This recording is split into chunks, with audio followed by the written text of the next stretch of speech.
La nuit a été longue pour les habitants des quartiers voisins du kilomètre 5.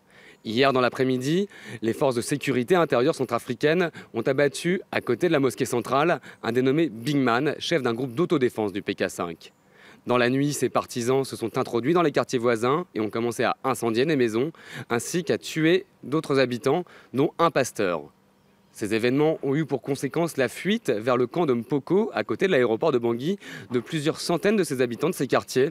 Ce même camp qui avait été évacué par le gouvernement il y a quelques semaines et qui, au plus fort de la crise en 2014, avait accueilli près de 100 000 personnes. Sur place, ces nouveaux déplacés font part de leur incompréhension et de leur colère. Le gouvernement nous a obligés de quitter pour rentrer chez nous, vers le quartier Fondo.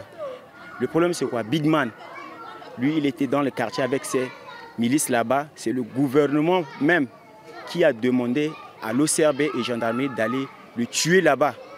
Et à propos de ce qui s'est passé, le gouvernement lui-même, il est incapable de venir sécuriser. Et les représailles ont démarré vers le quartier Fondo. Ce problème de sécurité s'était posé lors de l'évacuation et pour le moment, le gouvernement ne communique pas sur la stratégie à adopter afin d'assurer la sécurité dans ces quartiers. Cependant, le ministère de la Sécurité publique appelle les populations au calme et à la retenue.